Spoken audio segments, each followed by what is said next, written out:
Hello, everyone, and welcome to another episode of Talking Games with Kellie and Andrew. I'm Andrew. I'm Kellie. It's true, folks. I am Kellie, and that is Andrew. And right before we began this episode, I lit a candle.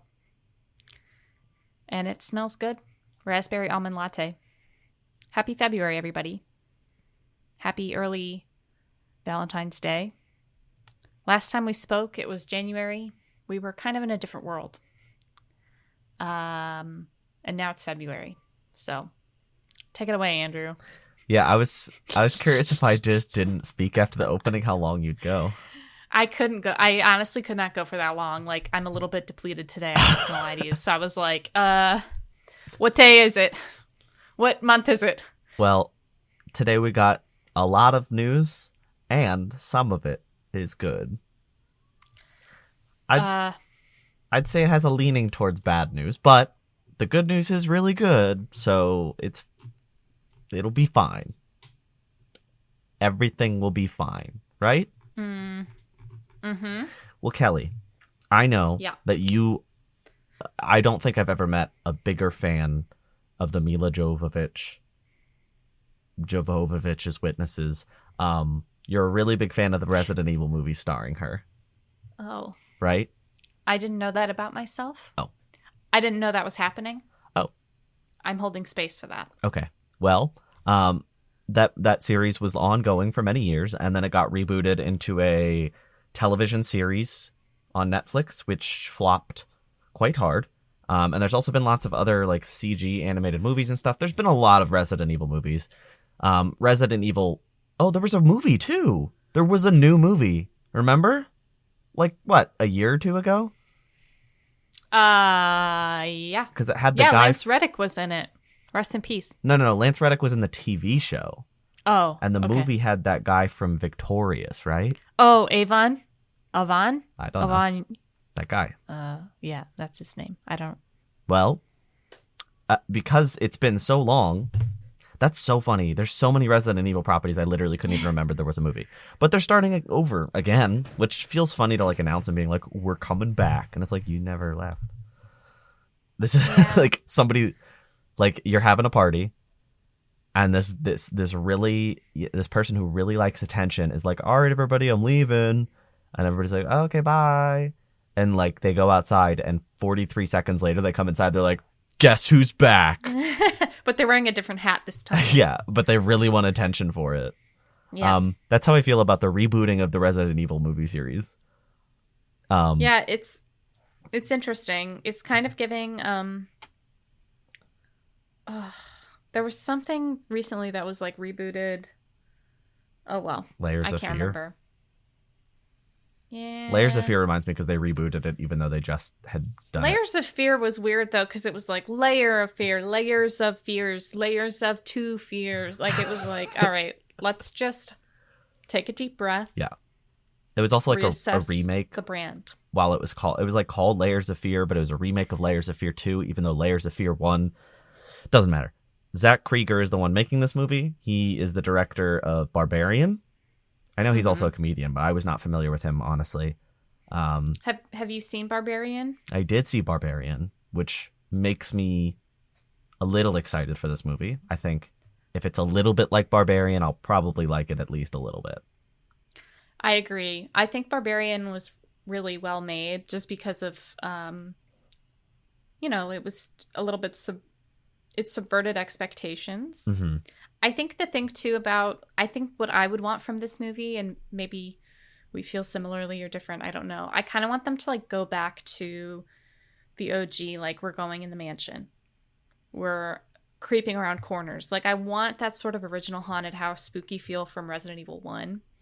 Because I think a lot of the like media really leans into like we're in a secret laboratory, like sort of the Resident Evil, I'll say like 5 and 6 stuff. Whereas like 1 is in the spooky house. Well, 2 and 3 are in Raccoon City. 4 is in a completely different place. Like I think it would be cool if they expanded on that first mansion. The West what is the mansion in the first game? I literally can't remember. It's not Wesker's, is it? No, I don't remember. Because he's part of Star. Yeah. Oh, well. I think it would be cool if they did, like, a haunted house zombie movie, because to me, like, when I think of Barbarian, I think of the house, that being such an important part of the story, and I think about the general creepiness of, like, who's this guy? Why is he acting so weird? Am I just thinking that because he's Bill Skarsgård? Like, you know, Pennywise. But anyway. Here's what I'll say. I don't think that will happen. At least the 2021 movie, it happened while we were making the show. That was what I was using as a reference point, but we did not watch that movie. Did you? No. Okay. No, I did not. That movie was covering the first and second games. And that was the last reboot. Also, did you realize the last Mila Jovovich one came out in 2016? That's not even like a long time ago. That's crazy. That's interesting. It was called The Final Chapter, though, so it was at least like they wrapped it up. The final chapter. Yeah. But I don't know. I feel like it'd be a little strange. Well, I guess this movie might still be years off, so it wouldn't be that weird to revisit it. But yeah, I think it's also, you know, with a new director and a new vision, I think that they could return to that well. But it's also right. hard because, like, how do you subvert? Because, like, now we're all expecting him to subvert expectations. And if you're expecting a subversion, is it a subversion? Right. And, you know, I'm not super familiar with his work other than Barbarian. So no, maybe that was a one-off thing and he just wants to make a traditional horror movie. I don't know. But, yeah, I think this is interesting and I am looking forward to it. I think, you know, we're kind of due for a Resident Evil Renaissance. Another one? But for the movies, external media, yeah, not the video games. Yeah, that TV show. We've been there, done that. The TV show I tried, I remember for the show, and I did not. It started okay, and it just got worse. I didn't even finish it. I feel like I remember you talking about this. Yeah, so I didn't even finish that one. So rest on the easy. Program. Yes. That show got canceled. Yes. Speaking of shows. This is very interesting, and this was a news story I never expected to see once in my life. Or ever in my afterlife. Sorry. I don't know why I said that. I think because I'm thinking of Souls. Elliot Page is developing a Beyond Two Souls TV show. This is shocking. Beyond Two Souls, for those who don't know, is the David Cage game. Starring Elliot Page. Came out, I don't know, like 10 years ago. Something, maybe a little bit more, but and as you know, with David Cage games, it was all about quick time events and choices and being kind of weird about Elliot Page, generally speaking, as David Cage is. But yeah, this was kind of shocking. Oh, you know who else was in Beyond Two Souls? Is Willem Dafoe. Yeah, I forgot about that. Kind of an interesting, because, you know, not that he's typecast, but he kind of played like a really nice Green Goblin in that game. Sorry, no spoilers. It's kind of spoilery. Sorry. Anyway, the point is, this is happening. This is interesting. I mean this very, very genuinely when I say it. I don't care. Like, this is one where they announce it and I'm like, I will not watch this under any circumstance. Did you play Beyond Two Souls? Yeah, so that's why I want to tell the funny story. I think I've told this on the podcast before, because I feel like we brought up Beyond Two Souls once before, I think. Beyond Two Souls murdered my PlayStation. I had a PS3, and that thing was really having a rough time. I remember I played the Mass Effect trilogy on it, and it did okay. And then shortly after I played the Mass Effect trilogy, I got Beyond Two Souls. There was one other, I think The Last of Us and Beyond Two Souls were my last PS3 games. And The Last of Us really struggled, but that's normal. But then Beyond Two Souls would struggle to the point of like being like the game would get wrong and weird, like glitches that seemed related to the PlayStation's performance. And then one day the game crashed and that was it for the PlayStation. That PS3 did not work after that at all. It was bricked. It would like turn on, but anytime I started a game, it would freeze after like a minute. So I blame Beyond Two Souls specifically, not just a PlayStation 3 that struggled because it was old and tired. Yeah. Viva Pinata did that to my Microsoft Xbox 360. Was it not a red ring? Was it a different kind of death? I'm just joking. Oh, that was not funny. I do love Viva Pinata, though. I wish they would re-release that game. It's on. Isn't it still on things? You can. I don't have on an Steam. Xbox 360 anymore. Well, it's on like Steam and Game Pass. Is it? You could I check while we talk about. I'll read the next story. You check if you can play Viva Pinata on your PC via the Game Pass app. If I could do that, Andrew, I don't think you understand what I would be talking about in our next episode. I think I have a good idea based on what you just said. Kelly, Sleeping Dogs is a video game that I kind of forget about regularly. But apparently they're making a movie, and it's starring and being made by Simu Liu, who is, what was he in? Shang-Chi, correct? Is that the name of that Marvel movie? I think so. Yeah, I didn't see it. Oh, it says right there. Shang-Chi. I know him from Kim's Convenience, actually. I've never seen him in anything else. No, he was in Barbie. That's not. Yeah, he was Ken. Yes, one of the Kens. He was Ken. He was the Ken that didn't leave the Barbie world. They were all Ken. Right, but he stayed in the Barbie world. Right? Yeah. Okay. Anyways, he's making a Sleeping Dogs movie. Sleeping Dogs is such a weird series, or it's not a series. It's just one game that I feel like kind of like exist in the gamer consciousness, but like it wasn't franchised. It kind of came and went in a lot of ways, but like I still feel like I see a lot about it. Did you play it? No. Emma Stone was in it, though. Did you know that? I didn't know that. What? Yeah, Emma Stone was in it. People really like it. Like I have considered going back to try it because it's pretty well esteemed. Yeah. I never played it, but I do remember Emma Stone being in it, and I remember watching a playthrough on YouTube. I also have an update about Viva Pinata. It is not available on Steam, and it is not available on the Xbox app on my PC. Okay, so I can play it on my Series X, but you cannot play it on PC. Just rub salt in the wound, why don't you? Well, you can come over and play it on my Xbox if you want. You don't really get it. It's about me being able to take care of my pinatas on the dot. Did you ever play that game? No. Okay, it's so much more. I know people Andrew, love it. It's so convoluted. You don't understand. You have a little farm, like a little garden, and it starts off really small. And you're bringing like little pinatas. They're animals. The first one you get is a little worm, a little orange worm, and he scoots along. He's a pinata, but he's a worm. And you have to get enough resources to build him a house. And then another little worm comes around. And they're black and white when they're on the outside of your property. But once you like incorporate them or like feed them or have the conditions that you need to adopt them, they turn colorful. So the little worms turn orange. So if you have two little worms, they get little hearts above their heads, and then they mate. And every pinata pair, Andrew, I'm not kidding, every pinata pair had a special cutscene for when they mated. It was like a little dance. So the worms had like a little dance together. It was like a jukebox, and then you would get more worms. Now, if you had worms, worm pinatas, you could attract the bird pinatas, okay? See where I'm going with this? And when the pinatas would fight, it was like the real Animal Kingdom. Boom, death. But instead of them dying, they would just burst into candy.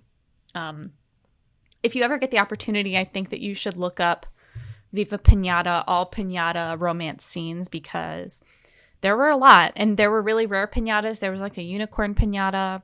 There was a dragon pinata that I was always trying to get.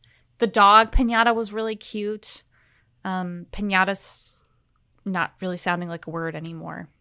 I'm considering playing this game now, not looking up cutscenes. It's really fun. I feel like if you like management stuff, like, did you ever play Zoo Tycoon growing up? Yeah, I like that kind of stuff. It's kind of like Zoo Tycoon. Like, you have to have certain conditions for the pinatas to be happy, and then the pinatas can mate. Like, I was looking up guides. Like, it was serious for me. I might give it a go, but no promises. Well, maybe I'll give Sleeping Dogs a go. You shouldn't. Well, unless it's the game. You just... I feel like I just don't want any more movie news. It's getting annoying. And it's getting to the point where like movies don't come out that often. Like these shows and movies don't come out. I mean, they come out pretty regularly. I'd say one a month now, either a movie or a show. But like we talk about like 3 to 4 every episode. Yeah, it's getting to be too much. Yep. I'm over it. But we get other news and it's worse, and then you're like, oh well, I guess the movie news isn't that bad. But like layoff news is really bad. And we do have some this episode, including Ubisoft, who has continued their quote-unquote restructuring.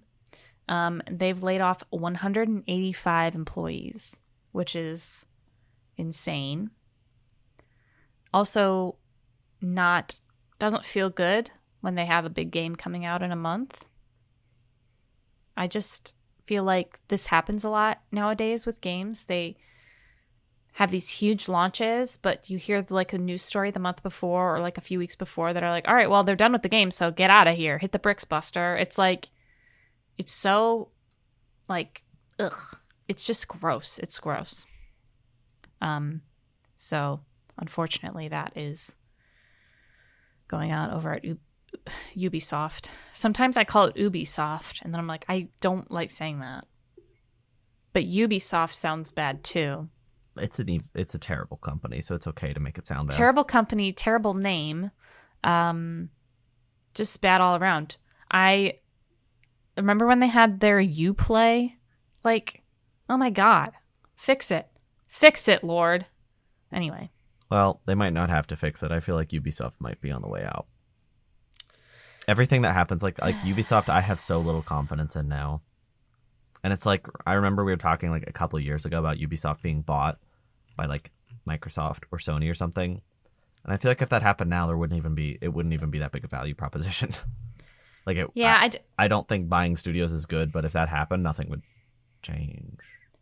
Yeah, I don't necessarily see the vision for the future of Ubisoft. Like, I don't know how they go on. I'm interested to see how the Shadows launch is going to go next month. I have 5 words for you, Kelly. Okay. Beyond Good and Evil 2. Right. That game's going to revive the company.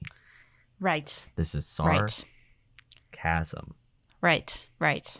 It just makes me sick, and I'm tired of these layoffs. And also it's annoying because Ubisoft keeps doing it like little bursts, and it's like, doing it in like sections does not make it feel better, guys. Yeah, I mean, 145 people is crazy. That is a lot of people. Well, do you want some also bad news? Yeah. This one hit me really hard. Like genuinely, I got very, very sad when I heard this news.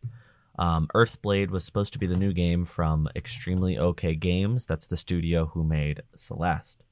They have not made another game since Celeste, and that project was announced in 2022, I believe, at the Game Awards. Supposed to come out in 2024. 2024 came and went. Not a single peep. To be honest, I kind of forgot about it. I knew the game was coming out, but I forgot that it was supposed to come out in 24. But very early this year, they went ahead and let us know that the game has been canceled. There was a dispute among the rights holders of Celeste, and that led to a falling out, which led to the cancellation of this game. So sadly, Earthblade will never see the light of day. I am sad. I'm very sad. I was really excited to see what this team was going to make next, and they'll still make something at some point. They said that they have, they've figured out a new path forward that allows them all to go their own way, and they resolved whatever conflict happened, but they weren't able to continue work on this game specifically. So, yeah, it's a bummer. The statement is like really like thoughtful and concise. It's sad that it happened the way that it did, like the dispute, especially because it seems like every party in the dispute was pretty close as individuals. Yeah. So it's very disappointing. And to have like a game like this be canceled is really a bummer, because it did look really cool, and it is smaller, and it is, Celeste is so beloved for so many reasons that it's like you could obviously see the love and care, but yeah, it hurts. Yeah, that's a bummer. Let's see. Leanne Loom, who used to be head of Netflix Games, will now be heading up Annapurna Games, which, like, what even is Annapurna Games anymore, you know? It's like a... That's why I have this here, because what do you mean?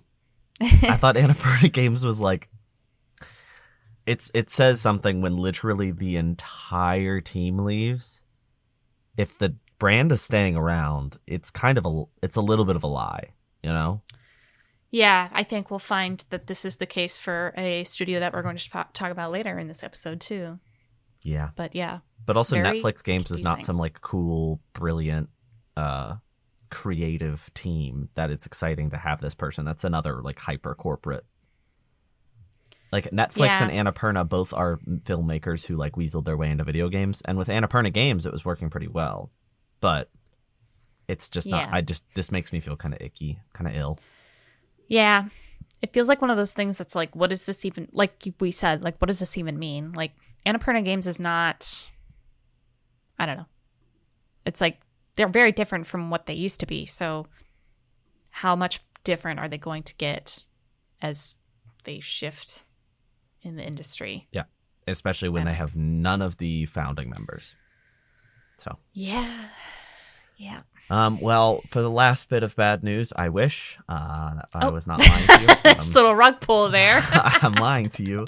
This is not the last bit of bad news, but Multiverses, which is the Super Smash Brothers like game made by Warner Brothers that features a bunch of Warner Brothers characters, it's ending official support on May 31st. So that's the end of the 5th season of content, and they will no longer be supporting the game. Doesn't mean it's going to be deleted, but it probably will not last long after that. This like shocked me because it was so big during the beta. Do you remember how like it was everywhere and people were playing it a lot? But then they took it down and they waited a while and then they released the 1.0 version. I think that was the biggest mistake ever. Like, it lost steam and nobody came back after it re-released. Yeah. Yeah, I don't really know what happened here. I mean, I think that, I don't know, these big crossover games, it's like there's one giant mountain they have to climb over, which is like, how can we one-up Fortnite? Which I'm sure was not their thinking when they made the game, but it's like,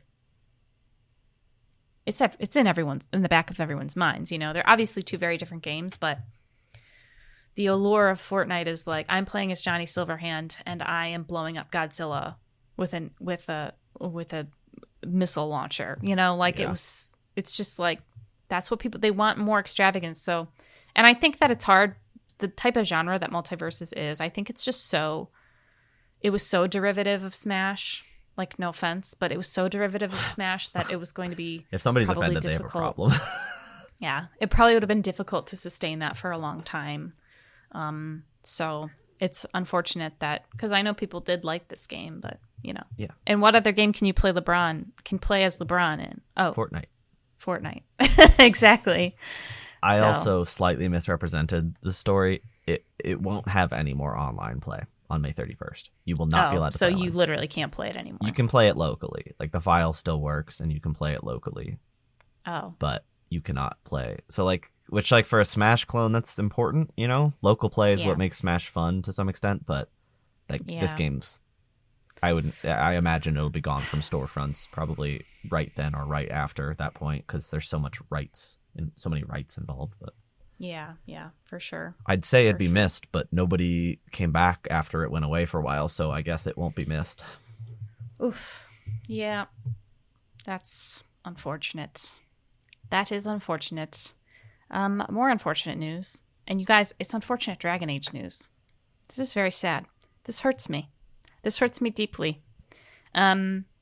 So Dragon Age, EA had their like investor call last week or 2 weeks ago. I can't remember. But basically they had slated Veilguard to sell 3 million or reach 3 million players. I think sell was probably their keyword.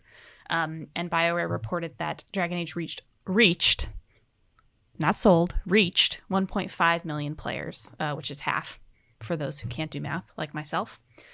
So this was a big underperformance for the title. And about, I don't know, a couple days later, we got news that a lot of BioWare staff was either being moved to a different project or a different studio, I should say, in EA, because Dragon Age doesn't need its full support anymore. Obviously, they're not making DLC. They never were going to make DLC for this game, which was established before the game even came out.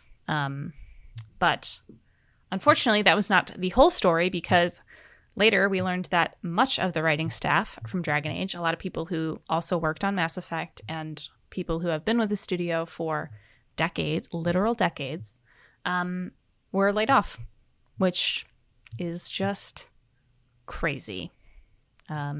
EA shares are down overall. The sports games also did not actually do that well last year, according to the investor call, which is, I think, a little bit scary for EA because they make a lot of money off those sports games. But obviously, the director of Mass Effect has said himself, he said, we're still going forward with the project. We're not even really in pre-production yet. I mean, we're kind of in pre-production. It's like, which is crazy. But I think a lot of people who follow BioWare games kind of know that Dragon Age was always sort of the black sheep, and Mass Effect was always sort of the golden child of the family. So this is very disappointing. I think that the expectations were a bit high, I will say. 3 million. I mean, Inquisition, over its entire lifespan, from 2014 to 2024, sold 12 million copies. 12 million. So I think expectations were a little high for 3 months. But I will also say that I think their own development process really screwed them over. I think them restarting the project not once but twice was a huge mistake.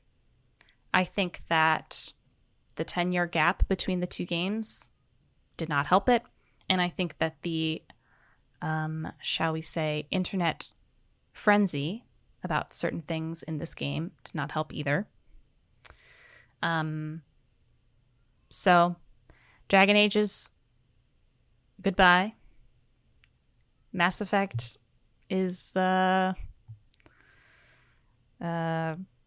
still in pre-production. A project that was teased in 2018 and then teased again in 2020, still in pre-production. So not really sure what's going to be happening there, but I'm not particularly optimistic when they gut the entire writing team and then there's like 2 people left who worked on the games, who worked on Mass Effect. I mean, I don't think you need to be... I think it's fine to get new blood in the writer's room, but it's also like, how are they going to learn if the old people aren't there, you know? Anyway, the whole point is, like, I don't foresee a lot of optimism in the future for BioWare. I would not be surprised if Mass Effect 5 does not happen. Just being totally candid. I think that it's crazy to think about EA having this studio still. I mean, BioWare is not the studio that it once was. Obviously, all those people are gone. There's only a few key people there. And that has been the case for BioWare for years now. It always seems like there's like 2 or 3 people still there. And now there's like literally 2 or 3 people still there. So I don't really know if I see Mass Effect 5 actually happening, especially because, as I said, it's been teased for like 6 years now. 7, 8 years, whatever. I mean, we got a trailer at the Game Awards, right? Or is it Summer Games Fest? One of the Jeff shows. Like a trailer. I believe. Yeah. And I think that was 2020. So, and they released a teaser in 2023, which was literally like 5 seconds. Does not mean anything to me. I don't know. I guess I just feel like it's really sad what's happened to Dragon Age because it feels like it never really got a chance to be what it was supposed to be. The game, like I said, if you look at the art book and all the concepts and ideas they had for the game, for the original version of the game, which I believe was called Joplin, that was like the project name. If you look at all that, it's like they obviously wanted to do so much more than they were able to. And then maybe someone at BioWare said, no, this needs to be live service. And then they said, all right, let's reset. So we are making a live service game now. And then later down the line, maybe that same person said, hey, actually, this can be a single player game again. And it needs to be out by 2025 or 2024, by the way. So I just think it was not necessarily doomed from the start because, I think that it was still my game of the year, 2024. I still really enjoyed the game. I think it was, first of all, I think the launch was like impeccable. It performed technically, like on my system, it performed very well. There was no microtransactions, no like cheap EA stuff. And you know what I'm talking about, like day one DLC, et cetera, et cetera. I think the team should be proud of what they put out in the time that they had with the resources that they had. And I hope that everyone who is affected by the layoffs, especially the writers who I really admire, the writers who I've admired for like 10 plus years who've been working on this series, I think that they should be really proud of what they've accomplished. And I want them all to land on their feet because it's a horrible industry, especially for creatives, and it's getting more horrible. And it's just very disappointing to see these people treated this way, especially my favorite writer, whose name is Trick. They wrote some of my favorite characters literally ever. And to see them being like devalued and mistreated in this way is very disappointing to me personally. So, not to go on, but, obviously you guys know that Dragon Age is like my favorite game of all time. I probably talked about it once an episode before it actually started being real news. So I will defend this game. And, I don't take personal offense to anyone who doesn't like it or thinks the writing's bad or whatever, because everyone has their own taste. But I just wish that there was more grace, because I think that, 1.5 is nothing to sniff at, but obviously it was not what EA wanted anyway. So it's also, 1.5 is bad for a game that, the budget must have been crazy, especially if you combine the budget of all three attempts. Yeah. But also they won't say how many copies it sold. They just keep saying it reached 1.5 million players. And I know EA's on, EA Play or something like that comes with, a trial that you can play. Yes. If they're including that, then I'm like, what? Okay, what are the actual numbers then? That's what I'm... what are the numbers? Yeah. It's actually pretty shocking to me that... I feel like I'm in my own bubble, but it's I don't really know what their expectation was. If their expectation was truly 3 million in sales...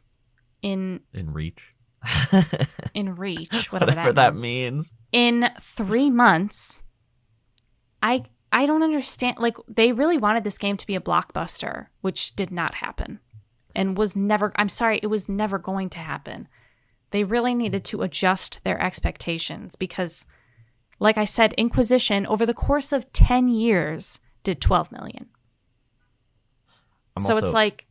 To be blunt, I think the reveal trailer was bad. It was not on brand. And it made a lot of people be like, ugh, that looks bad. And then what percentage of the people who said, ugh, that looks bad, were willing to look at the actual gameplay? A fraction, I'm sure. I think it was very misguided to reveal it how they did. It was, it feels like they were shoving it out the door. It feels like EA or BioWare, I don't know who's responsible for these decisions, but it feels like they just pushed all this out the door. They said, you know what, here, take this game. It's out. We're not doing DLC. We're freezing the game. We're freezing the series. You're never getting another Dragon Age, and we're laying off the writers. It's it feels like, first of all, it all happened very fast. But second of all, it's the marketing push was not good. It just feels like everything was really last minute. I don't know. I just feel like this game was not necessarily doomed, but I feel like it was not given... I think for a lot of reasons, it was not necessarily given a fair shot. And I think that, unfortunately, I agree with you. I think the first trailer was not good. I think also, unfortunately, the game just was a little bit too different. Even a lot of longtime fans of Dragon Age play the game and say, you know what, I don't like this. This isn't Dragon Age. And that's perfectly fine. But I think that was also part of the problem as well. It was just not the game that it could have been after all that time. I can enjoy it for what it was, and it's a little sad that it's the last entry in the series, but I'm glad that there was a little bit of closure for certain characters and storylines, and it feels like there was enough closure for the series that we can all just say, okay, Dragon Age is over, and that's very sad, but something else will come, and it will maybe fill that void. I have not felt that, but Hey, Avowed is out in 2 weeks. Maybe that'll be just as good. I think my thing with Avowed is that there's a blue character who's voiced by Brandon Keener, and in Mass Effect there's a kind of blue character who's voiced by Brandon Keener. So I'm like, I can just close my eyes and pretend it's Garrus. Yeah. I know it's not him, but I can pretend it is. And that's, Andrew, I'm not kidding you. That's like 70% of the reason I'm getting Avowed and playing Avowed. Well, I would hope at least a large percentage of it is because it's free for you. Yeah. That helps, right? I probably would have paid for it. Yeah, anyway, that seems like your kind of game. But yeah, I'm looking forward to Avowed. I'm excited to talk. Oh my God. Oh no, I won't be able to talk about it next episode. It won't be out yet. No, it comes out, like 2 days after our next episode, right? Our next episode comes out the 18th. So it'll come out the day our episode comes out. The same day? Yeah. Okay. Well, should we stop talking about horrible news and maybe try to talk about some at least marginally fun stuff? Yeah. Well, we got some fun stuff here at the end because there's an Xbox showcase that has some actually surprising date reveals, which was very exciting, and one cool announcement. Yeah. But Xbox also announced that Forza Horizon 5 is coming to PS5 this spring. Yippee. Spring? It's spring.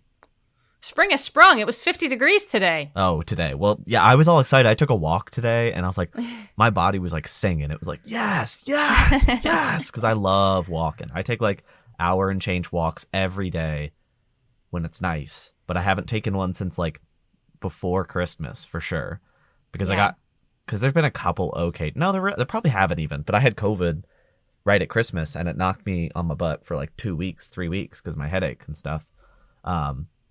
I have not taken just a regular walk, and I've gotten back into exercising on like a bike and stuff on an exercise bike, but like that is not the same. My body when I take a walk is like, I sound like Snow White with all the birds. Like that's how it's me singing to all my muscles, and they're all like, yes.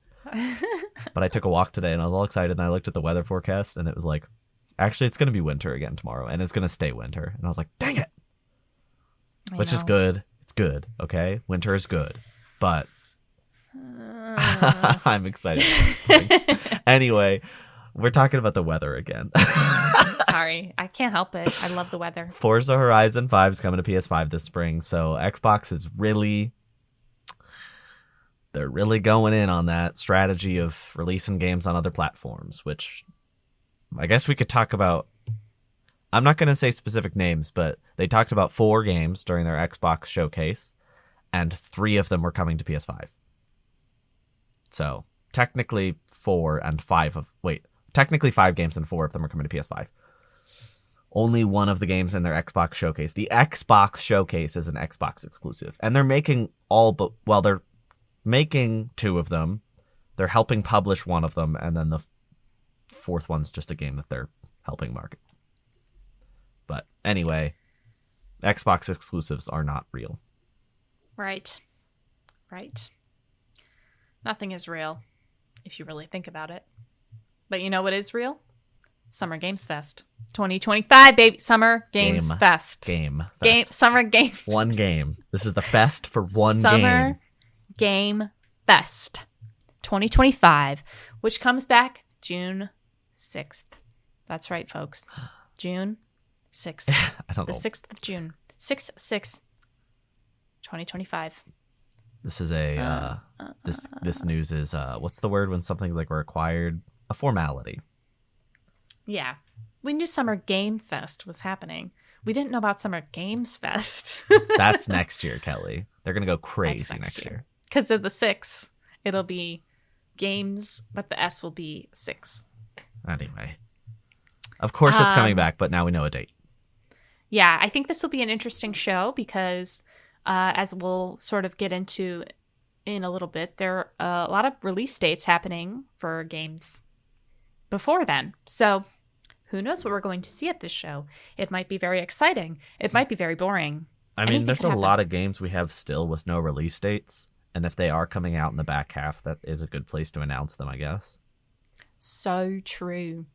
So true. Naru. No, it's true.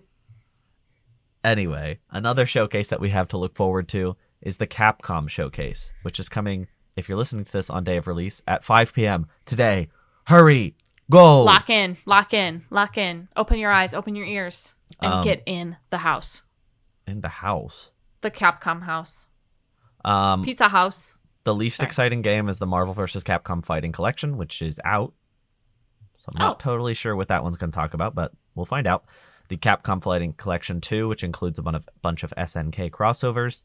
And then the two that I would say are a lot more exciting is Monster Hunter Wilds, which is out in just a couple weeks here. It's out really soon. Yep. That's out the same. Is that out the same day as? Oh no, I that's think the end Wilds of is the 28th. the month. Let me look it up. Yeah, you check that. I think it's like a week, like 10 days after. What's it called? After Avowed is 18. Yeah, I think Wilds. And Monster Hunter Wilds is 28. You're Okay. right. Last of the month. So it'll just be a cool little last thing. Probably like one really cool trailer. But then the thing that surprised me was Onimusha Way of the Sword, which just got announced at the Game Awards, and I really didn't think we were going to be seeing this game. So it makes me think maybe it's going to be a Monster Hunter Wild situation, where even though it's 2026, it's early 2026, and they can start showing it now. The two Capcom Fighting Collections is cool, but I don't care to. That's none of my business. Yeah, it's like when they get announced, I go, ooh, because it's cool for the people, but like I don't need follow-up information personally. Especially because half of this presentation is fighting collections, and I'm like, those aren't even new fighting games. Like if it was a Street Fighter 6 DLC, I'd be like, oh, cool, that's new content. But I'll probably be watching. I might watch. Well, it's at 5 p.m. I'm actually probably busy because that's not a convenient time on a weekday for me. But I am very keen to see what Onimusha looks like. That is the thing I'm most excited about personally. So we got showcases out the wazoo this week, though. We sure do. Did you watch this next one? Did I? No. The Xbox one? No. Oh, that's fine. But we did get a new story trailer for South of Midnight, which is the sort of like, what's the style you would say? It's like not cell shaded, but it's like. Well, I mean, it's animated on the twos. So, Yeah. But I don't know what that's called in like more. We'll just layman call it terms. animated on the twos. Yeah. But yeah, it's like the Southern Gothic Bayou alligator. It looks sick. It does look really cool. And it was cool that we got a story trailer and we got a release date, which is April 8th, 2025. So very exciting. That shocked me. I really did not expect very it. soon. Mm-hmm. If you are interested in seeing more gameplay, it was the developer direct. So all of the games we're about to talk about have like long developer diaries attached to them. So there's a bunch of gameplay in there. But if you just want to watch like a singular trailer, that's also an option. But April 8th is really soon. It's on Game Pass. I'm almost definitely going to play it. Yeah, I will play it. Play it day one on Game Pass. That's true. Also, remember how we were like, oh, they're going to have to change the term because like now it's play it day one on Game Pass Ultimate, but not Game Pass Standard. They did not change the term. They just, it's up to the consumer to figure out that they're wrong. They said good luck. It literally says play it day one with Game Pass. World premiere. They didn't say that during this one. It's a lot more low key. Yeah. The game that we knew was coming but didn't know what it was going to be, and we kind of had an idea it was from an established Japanese IP, was Ninja Gaiden 4. Neither of us said that, and I don't think either of us would have bet on that, because a new Ninja Gaiden was announced 3 weeks prior at the Game Awards. Granted, this is a full-scale 3D action game. It is not the 2D side-scroller that we saw at the Game Awards. This is something completely different, much more akin to the big ones that they had before. And I think the big surprise for me, it's being made by Platinum, who... There's been a lot of Platinum news lately. I feel like we haven't touched on it a lot because it's been a lot of rumor and hearsay. So I've kind of left it off of our cutting room floor, on our cutting room floor, right? That's what it's called. But like there's some reported mass departure, not mass layoff, mass departure of like a lot of directors and producers.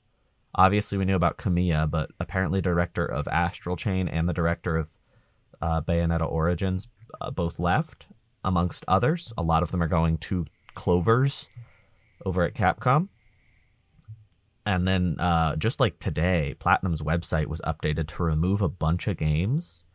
They removed like Star Fox Zero. They removed that Transformers game that made. They removed that Legend of Korra game they made. They removed Project GG, which, to be fair, I thought was dead already because that was a game made by Kamiya and he left in 2023. So I was like, oh, I didn't realize that that was even an option anymore.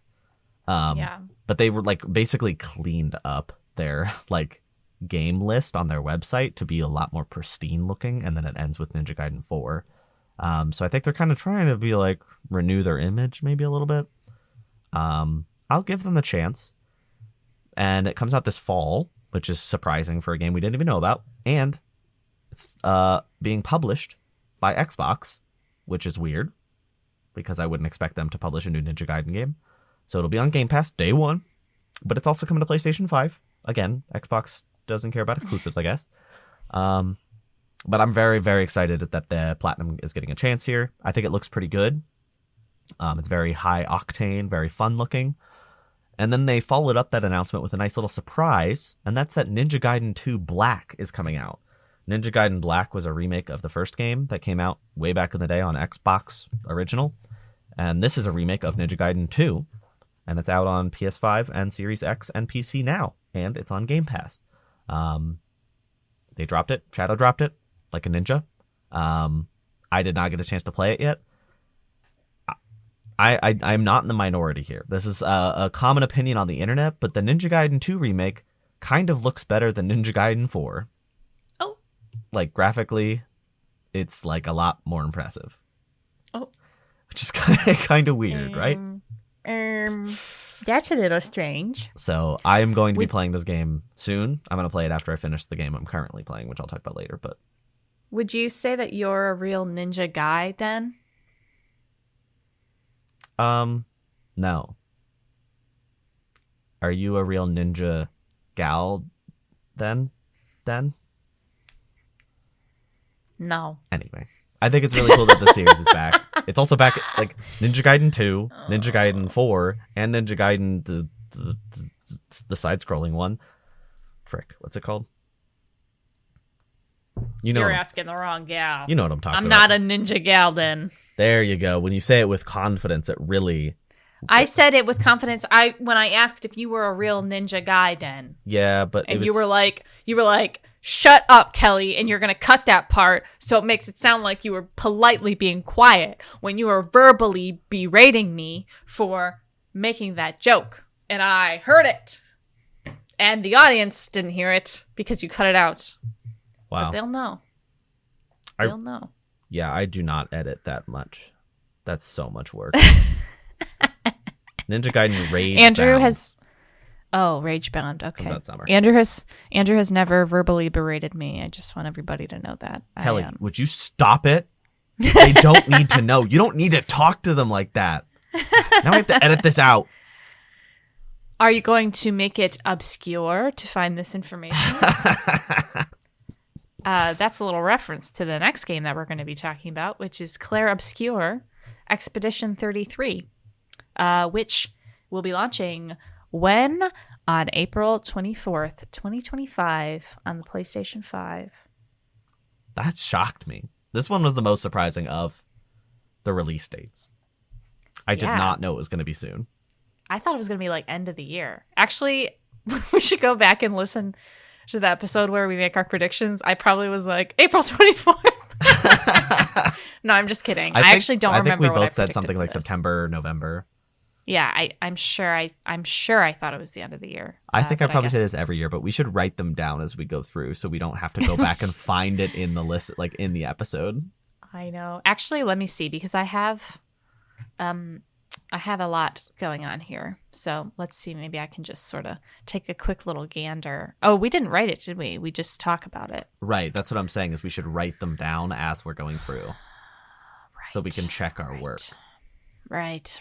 That's what you were saying. That's right. Right. Correct. I'm very excited. Right. Okay. Yeah. This was number 4 on your most anticipated games of 2025 list. That I remember. Just letting you know. It looks really good. I'm very excited to play it. I'm very glad I don't have to pay for it. And I'm very excited it's soon. April 24th is really close. It is very close. I'm excited for this game. Are you excited for Benjamin Starr?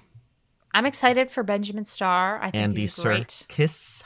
And Andy Serkis at the circus. And Charlie Cox. That's Daredevil. I'm excited for him too.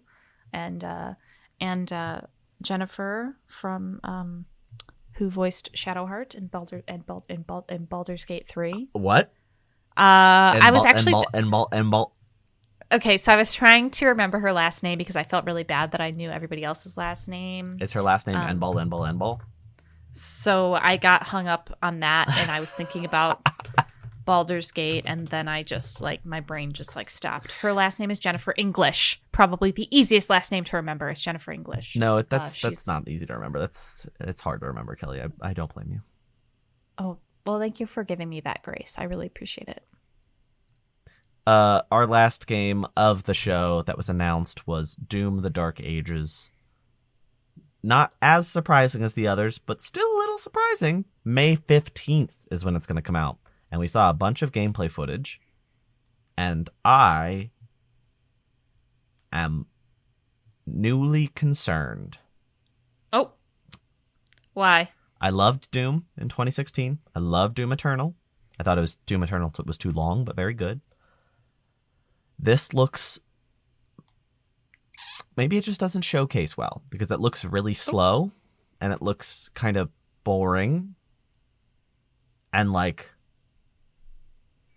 they made a point. They were like, Doom 1 was about bobbing and weaving, and Doom Eternal was about platforming, and Doom The Dark Ages about standing your ground. And then the footage is just first person, you're just standing there and you just stare at the enemy and hold the shield button. And I'm like, that wasn't cool.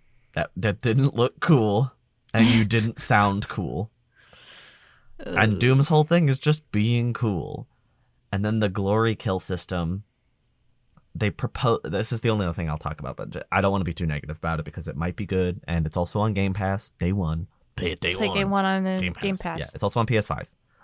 But they were like, the glory kill system has been adjusted now, so you can do glory kills from any angle. And there's an animation for all angles. And I'm like, oh, cool. Because when you do a glory kill, have you played either game? Either of the new ones? No. But do you understand the glory kill? They glow, and you run up and you go pop. That was me punching. Right. And there's an animation or a couple for every enemy. So you run up, you do this animation. It's 1 second long. It's boom, boom, boom. There's no time to dwell on it. But there's an animation that plays, and no matter where you hit them from, it will play that usually front-on animation of killing them. So now they're like, oh, we'll do any angle, which is sounds like an improvement, except now you just kick them. And there's not an animation.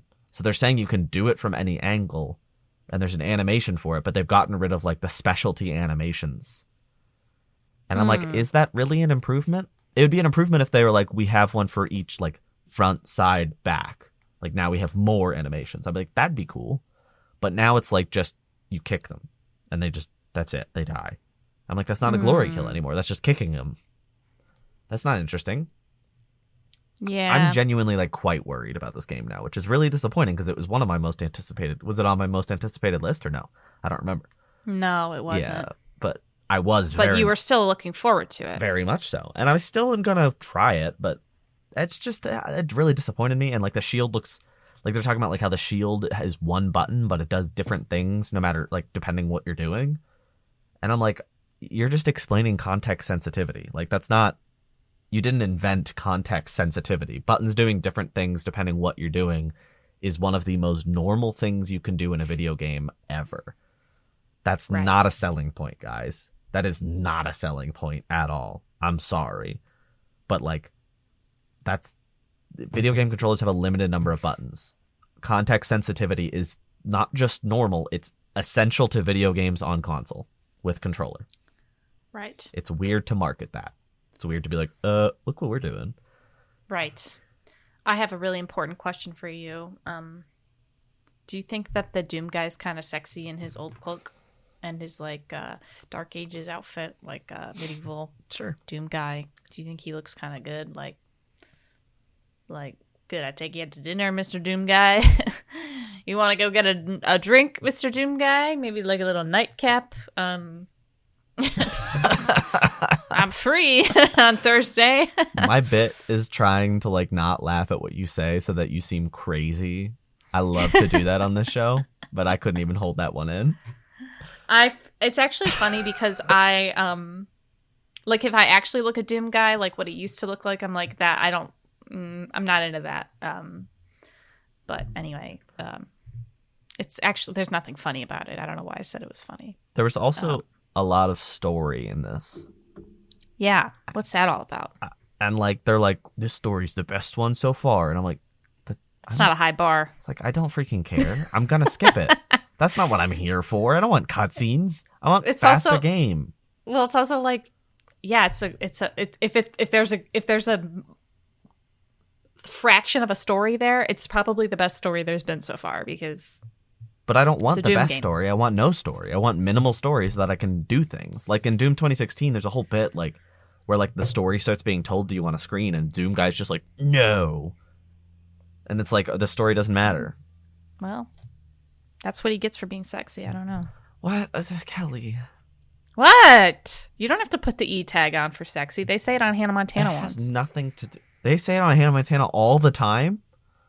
I said once. Oh. So thank you for your selective listening. How did you hear the word all the time when I said once? I'm going to blame Google Meet for that one.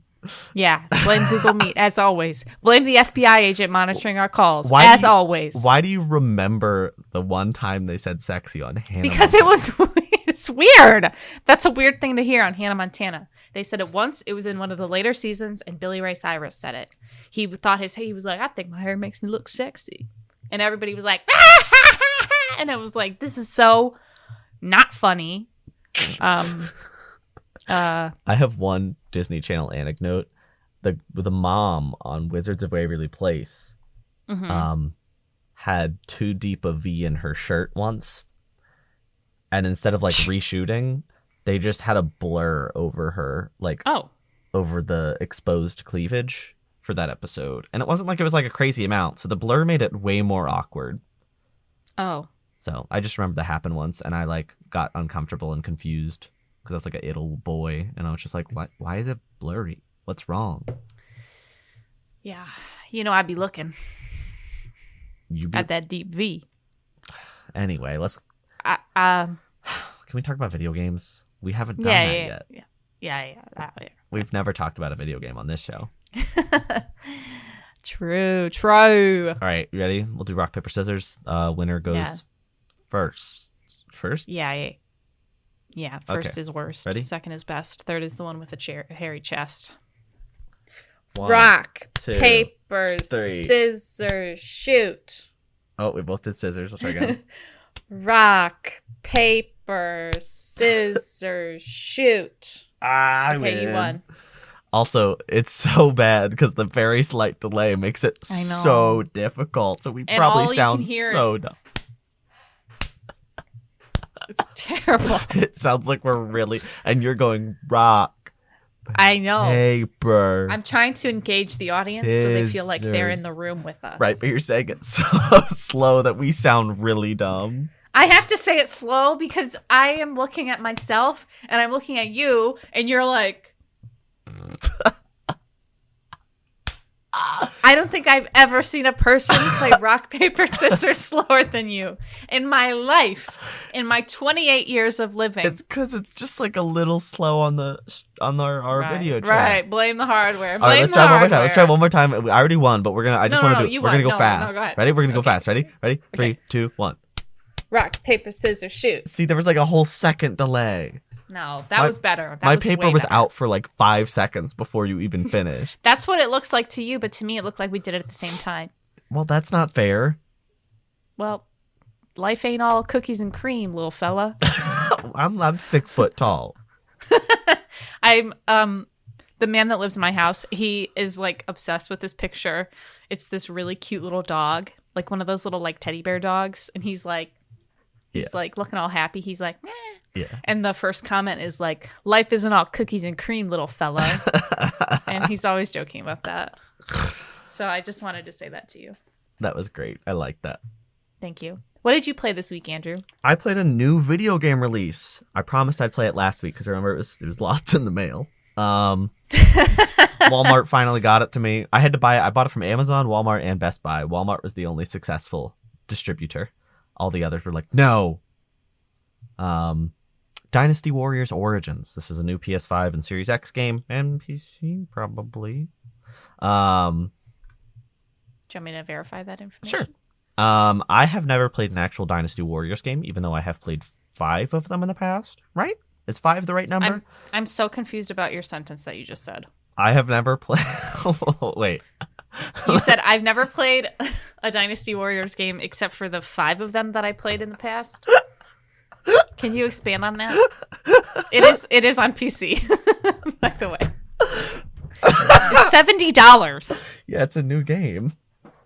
What do you mean why is that? That's like you just discovered $70. It's a full game. It's not a little game. It's really big. I just don't know about that. It's a really long game. I believe you, and I believe it. I believe you, and I believe it. I can't wait for the year 2029 when games have been $70 for almost 10 years, and you see a game that's $70, and you just go, $70? Listen, I remember in my day. You're crazy if you think games are saying $70 for 10 years. They're going to be $100 in about 2 months. What, when GTA 6 comes out? Ugh, let's not talk about that. If GTA 6 is over $70, it's over for us. Anyway, I have played Dynasty Warriors Origins. It's the first Dynasty Warriors game I've played, but I have played other Warriors spin-off games. What are you laughing at this time? What? No, go ahead. No. Tell me you're laughing. I was thinking about what you said earlier. I was very confused. I didn't know what you meant. I didn't know if there was a different kind of Dynasty Warriors that I just didn't know or understand. I lost the context. I'm crying. I lost the context. I didn't know that was happening. I'm holding space. I want to cut the clip of this is the first Dynasty Warriors I've ever played, except for the 5 that I've played. I can't. I'm crying. He's lost it. It's over. It's actually so over. Oh. Anyway, I have never played a game called Dynasty Warriors. However, they tend to make games, Muso games, that's what it's called. It's when you fight 1 billion enemies all at once. They make those in other series. So I've played Fire Emblem Warriors, Fire Emblem Warriors 3 Hopes, Persona 5 Persona 5 Strikers. I got there. And then Hyrule Warriors Age of Calamity. So I've played 4 of them before. Not 5. This is the 5th one I've played in that sense, but it's the first in the main series I've played. So the whole point of this game is you're one character, but you fight hundreds and hundreds of enemies on a big battlefield. A lot of people think low of these games because they're like, oh, you're just going around and like killing 100 people and you don't even do anything. Those people are kind of wrong. To an extent, that is what happens. The real like moment to moment is more so taking care of strong enemies.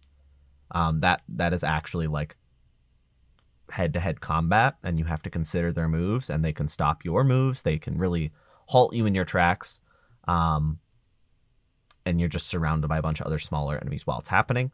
The smaller enemies, I almost feel like, are more flavor than they are actual challenge, and I think that's kind of cool. And sometimes they can band together to do like group attacks, and that's a really big threat. If you think the formula is not appealing to you, don't make this your first one. I would say if you think it's possible you could enjoy it, play one of the entries in a series you already like. So like if you're a huge Fire Emblem fan, play Fire Emblem Warriors 3 Hopes. You would like that one more than you're going to like this one because it has all of that Fire Embleminess. It has Claude in it, so yeah, that will help you through, and that might get you really engaged in that gameplay loop. And that's the thing, is like it took me quite a few games in that series to gain a true interest, because those games I was there for like the series it was a part of more than the Warriors nature of it. But now I'm like, oh, I actually kind of like the Warriors formula, and I'd be keen to play one. I'd say it is probably close to my least favorite. Let me just rank them. I played 5 of them. My favorite is definitely Persona 5 Strikers, because they have really cool mechanics and the story is very, very good. It is definitely like a Persona story. It feels like a sequel to Persona 5. Very cool. Highly recommended. And then below that would be Fire Emblem Warriors 3 Hopes, because it was very fun, and I think it did a great job of telling the story of Fire Emblem 3 Houses in an interesting kind of new way. And then probably, I don't care to rank the next 3. They're just like tied. You were like so staunch, like, let me just rank all 5 of them. And then you're like, man, whatever. Well, the thing about the first Fire Emblem Warriors had really cool mechanics, because you can like open the map and you tell characters where to go. But it was like the flavor wasn't very interesting, and it was also very, very heavily influenced by Fire Emblem Fates, because that game was pretty recent. So I think it kind of suffered for that, but it had fun gameplay most of the time. Hyrule Warriors Age of Calamity had really cool story and stuff, but it really like struggled technically, which hurt it a lot. It was like kind of a rough run-in game. But it had really cool flavor and stuff, so I did enjoy it. And this game has really excellent gameplay. Like, the gameplay is probably technically the best I've played in this series. Like, the moment-to-moment slashing and hacking is really good. That sounds so wrong backwards. Slash and hack is wrong. And then there's like, the whole point is you're playing as one character in this one, which is different than every other game in the series, is my understanding. Definitely the ones I've played. Is because in those games, switching between characters is part of the enjoyment of it. This one, you're playing as one dude the whole time, but you have a series of weapons that very, very drastically change your combat styles, and they all have special arts attached to them that have a limited, like a meter that charges, and you can use these special arts. Also, you have like a Muso meter that charges, and when this little blue meter is charged and you press the circle button, boom, you swing out this gigantic attack that can wipe like 100 enemies off the screen at once. The actual gameplay is super incredibly fun, and I have enjoyed every battle very thoroughly. Like, if I was just looking at the gameplay, like if I was just playing it moment to moment, this game's probably like a solid 9 out of 10. I am having so much fun, and I think the mechanics are really cool. They stringed it together really nicely. The only thing I'm missing is like unit control, because that was the whole thing in the 2 Fire Emblem ones, is that you can control units on the map and tell them where to go, and they can go like take out bases and stuff. This one, all of the allies you have are AI. You don't have any control over what they do or where they go. They still can do things. They can still like, oh, we took a base. Oh, we did this. But you can't tell them where to go, and I think removing some of that strategy takes a little bit of the wind out of my sails. But just the way it feels to play is so good, so fast-paced. Stringing the arts together is really fun. The one-on-one combat is actually really good. I liked it a lot. And it's visually awesome. Because it's running on PS5, this thing is silky, buttery smooth. Like, you literally, like, bought a silk pillowcase. You filled it with butter. You put it out in the sun to melt. And then you, like, rubbed it in. That's how smooth it is. My God. Pretty disgusting, but smooth. You can't deny that. Can I say 2 things? Yeah. Okay, so the first is that I'd like to give a shout out to the Rad Brad, because every time you talk about a game that I haven't played, I go on YouTube and I look at gameplay on mute so I can see what you're talking about. Yeah. And he always provides. And he's been on YouTube for like forever. He's always making these videos. Anyway, the second point that I was going to make, the overworld map in this game is kind of insane. It's hilarious. Like, you're a big man. You're like a kaiju. Like, why is he so, like, why is everything so little and you're so big? Once I'm you get kind of over how obsessed with silly the it. overworld map looks, because you're just a big guy, like it just zooms Yeah. out of the map, but you're still normal sized. It's very I'm efficient obsessed. and fun to go I'm around. obsessed with that. I'm Yeah. literally obsessed with that. You also get a horse later, so you're riding your horse on that map. Your giant horse. Uh-huh. I'm obsessed It's really with good. that. That is Um, really good. Iconic. it's visually stunning. It's so smooth on PS5. Even at 4K, it runs at 60, no problem. I shouldn't say at 4K. I don't know the resolution, but I know I did like graphics mode instead of performance mode, being like, well, let's see how bad it is. And it runs at perfect 60 FPS. I'm like, oh, well, I guess I'll just stick to graphics mode. It's just so cool. And like, even when there's literally 1,000 plus enemies on the screen. Right. When there's right. 1,000 plus enemies on the screen, it still runs perfectly. I have not had any performance problems, not even like a dropped frame visible. It is perfect performance. Well, especially because the last one I played is I guess Hyrule Warriors was before Fire Emblem. Hyrule Warriors Age of Calamity ran like poopy, and Fire Emblem ran at like a 30. It was okay at 30, I think, if I remember correctly. Doesn't matter. But it didn't run incredibly well. It ran pretty good.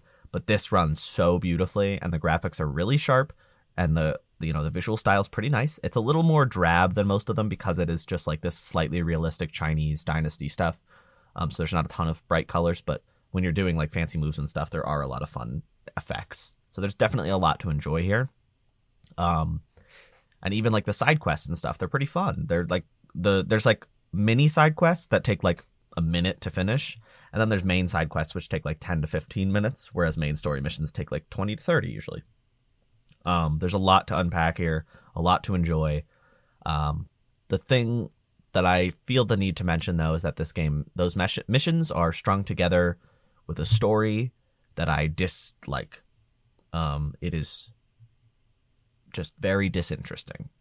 It's not fun. The characters are fine. Like they're well realized enough. But the way it's written, it's just very boring. And it's so like dry. And like, because all of like, it's like about like, oh, all these like battles and like conquest and stuff. But all of that happens in game. So the cutscenes they're just all people standing there talking. Like 95% of the cutscenes are people just standing and talking in a room. And it just gets very boring very fast. And I'm at this point, I'll be done with it tonight or tomorrow. Like I'm at the end of the game. It has taken me 25 hours to get there. It is not a short game. And also, if you're interested, it is 3 different paths to pick from. And you can play all of them. But just doing one of them, it's taken me about 25 hours. If I did all 3, it probably would be closer to like 35 to 40 because it doesn't split. It splits partway through. I haven't gotten to the point of skipping cutscenes, so I guess it's not an absolute failure. But I do skip like side stuff. Like you can go like talk to people to make better friends with them. I skip that. I don't care. It is so boring. But the story is mostly pretty bad, pretty disinteresting to me. It's visually okay. When they're standing around in rooms, there's not a lot of animation to enjoy, but yeah, it's not very interesting. It's not very good. So I would genuinely maybe recommend, if you're playing this game and you're really interested in the gameplay and not interested in the story, commit to skipping cutscenes from the first second you start, and you would have... I think if I had done that, I would have liked this game more. But because I watched the story for enough of it to be like, I can't quit now. But like, I don't. Right. I'm in the finale. I have 2 missions left, is my understanding. This is supposed to be like the epic, exciting finale, and I don't. I'm like, I don't care. It's like, just let me go play. When I'm playing, I'm like, yes! Right. Yes! I've been playing this game while I'm using the exercise bike. And oh my God, I don't even know. Like, I'm like pedaling so hard by accident because I'm just like, I'm fighting all these people. I'm just like, oh, I'm going to kill them all. And then like, I look down and it's like, you've been biking really hard for 35 minutes. And I'm like, what? So this game's great. If you need an exercise bike game to play, oh my God, this game's perfect. But I do recommend this game. But I would say maybe if it's your first Warriors game, I don't actually. I'd recommend picking a series that you are interested in that has one, because there's other games. There's like a One Piece one. There's other games you can pick that are in the Warrior series that you would probably enjoy a lot because of the flavor around it. This one does not have that flavor, but it does have really, really sharp gameplay. So if you're going to pick it up, first of all, maybe wait for it to drop in price because it's $70 and I'm sure it'll be less than that soon. And then skip every cutscene is my suggestion.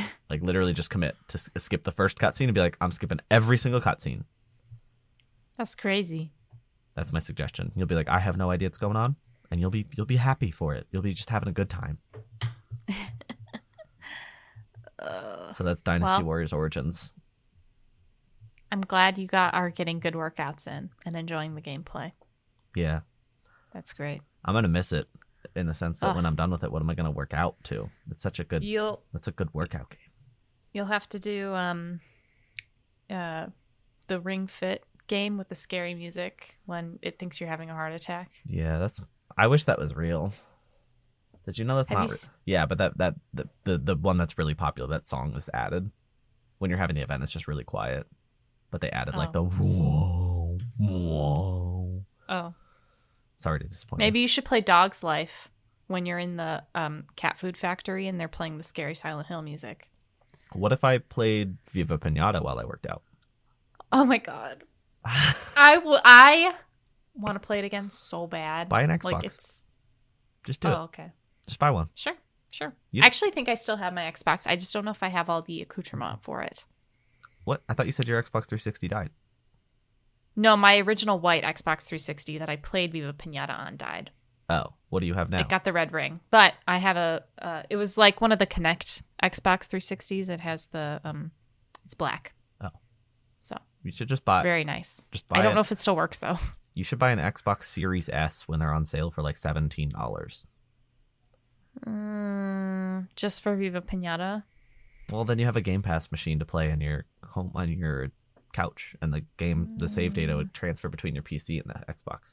No, you shouldn't do that. You should just play Viva Pinata on your Xbox 360, or just come over and watch me play it. Maybe one day they'll put it on Game Pass, or they'll put it on PC. I would not put any money on that. I have been playing games this week though. What games? For anyone who's curious, actually, I'll start with the fun one that I'm not going to talk about that much. EA re-released The Sims 1 and Sims 2 for the 25th anniversary of The Sims.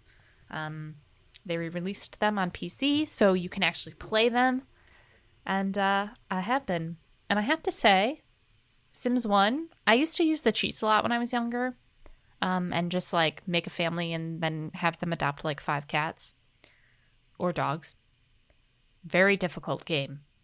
I'm like, whoa. And it's so interesting to see like what we played back then and what our expectations were versus like what it is like now for Sims 4. Like Sims 4 is like, there's an infant, there's a child, there's a teenager, there's young adult, there's elder, they age up, they grow, they die. And it's like in the original Sims you had kid, adult, and they died if they were too sad. They died if they had bugs in their house, too many bugs in their house. They died if they didn't shower enough. Like, it was like, oh, okay. Sure. The real bread and butter, I would say. I mean, Sims 1 is really fun for nostalgia purposes, but the real bread and butter is Sims 2, which is sort of known to have some of the best gameplay in the series. So, having fun with that. But I also played another game that was not The Sims.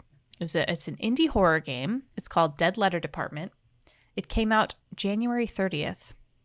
Whoa. So oh my goodness. Very new. There was a demo version for a very long time. But the full version released last Thursday. And I said, you know what? This looks spooky. I don't know if I can handle it, but I did it. I did not finish it.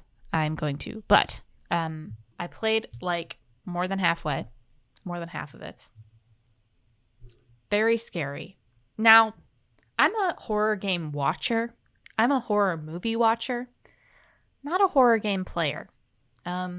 It's so different. And Andrew, I'm sure you understand what I mean because like you played Silent Hill and stuff. It's so different watching it versus playing it. Oh, yeah. You're telling me I have to make the choice? I have to press the button? I have to move forward? Like, it's so much scarier. It's so much scarier. I'm wearing the headphones. I am controlling the actions around me. Horrifying. Yeah. But horror games are so much worse than any other horror media for me. They're so scary. Yeah, I was not prepared. And this game I think is really scary. Sometimes indie horror I think kind of gets a bad rap for being like, Poppy's playtime, I'm jumping out and scaring you. You know, no disrespect to that game, but not really my cup of tea. But this one looked really interesting to me because the basic plot of the game is that you move to a new city to do this like really crappy data entry job where you're basically going through letters that have been rejected by the Postal Service, supposedly the Postal Service, and you have to like type in what the letters write. I mean, what the text is that can't be read. So it's like, it starts off very normally. You're typing in names and addresses, whatever. And then it starts to get kind of weird very fast. And it's definitely, it seems to be a commentary on the horrors of work, of tedious work.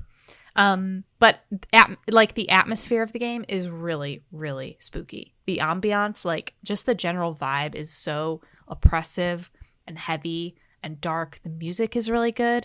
The music reminds me a lot of like Silent Hill, like that sort of those low like hum tones, like everything's droning. It's kind of like sadly beautiful, but then it gets back to the drone.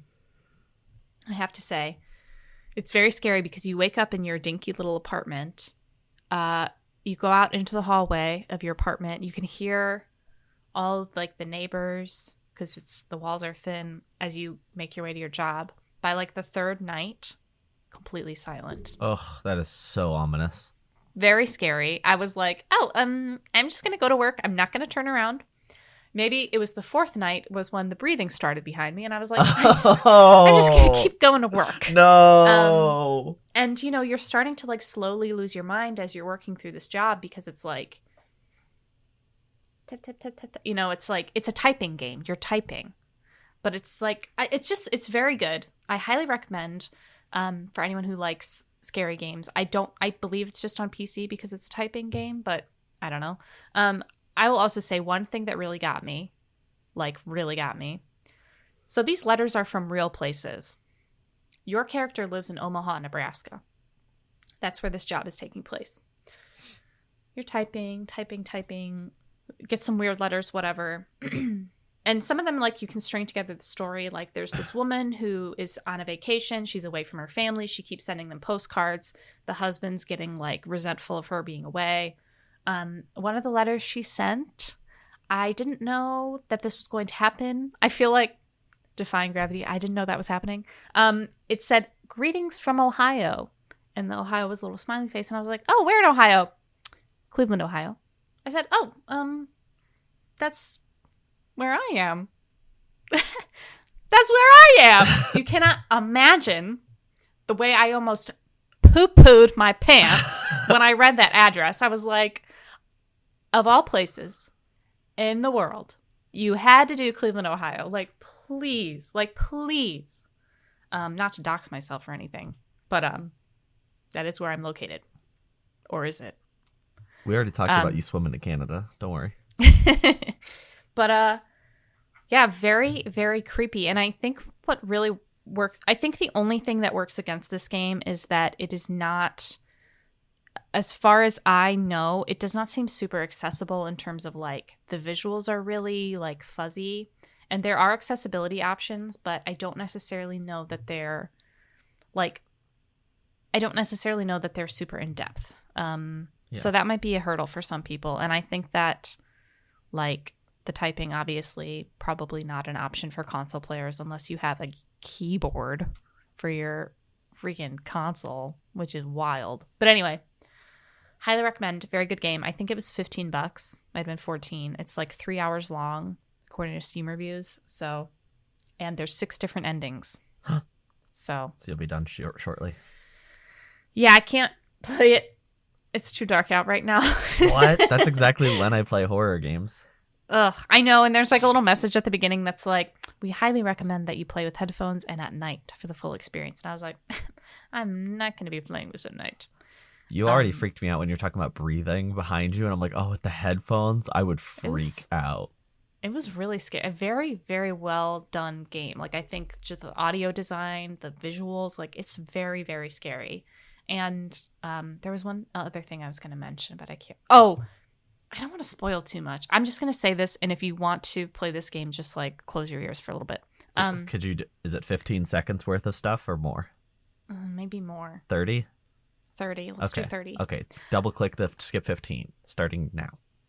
Okay, so there's this part. It's like the second night of the game when you're like, the power goes out as you're typing at your job and it's like dark for a few seconds and then it goes back on and like everything's normal, blah, blah, blah. Now, your little office is really small. The computer faces away from the door and there's only one chair.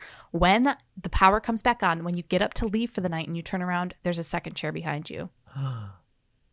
Like someone was watching you the entire night. That's so upsetting. I said, get me out of here. I said, get me out of here. I'm not doing it no more. That's so upsetting. It was very upsetting. I don't know if 30 seconds have passed. Welcome back. Hey, oh my God. We were talking about you while you were gone. That is ominous.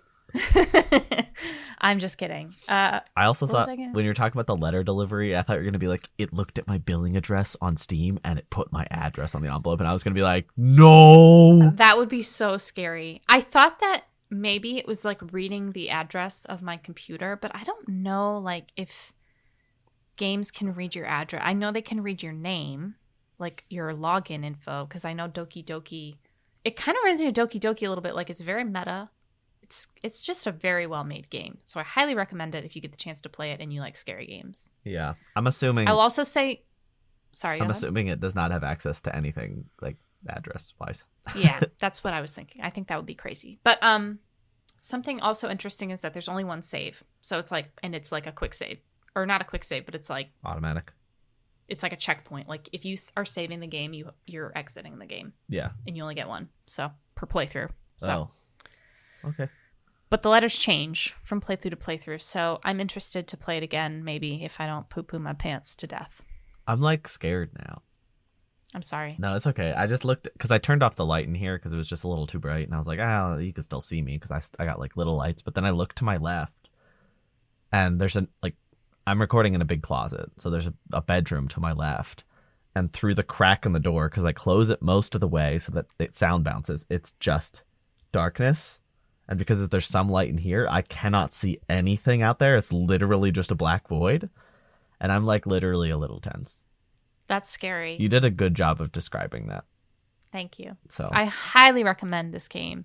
If you like little data, like I don't know, like if you ever played Papers, Please, there's like some sort of data entry element to the game, like data checking element. I don't know. It's just interesting, and I like it's sort of it's taking the concept of like this humdrum job and turning it into like a literal horror show. So yeah. Highly recommend. Hopefully I'll finish it. It'd be crazy if it like accessed information on your that's really freaking me out. Just thinking about I know. I think it was just pure happenstance because the letter that was written was like greetings from Ohio, and there was like a smiley face drawn with the O and the O. Yeah. I'm like, that seems really detailed for something that like most players probably won't even see unless they live in Ohio. So yeah.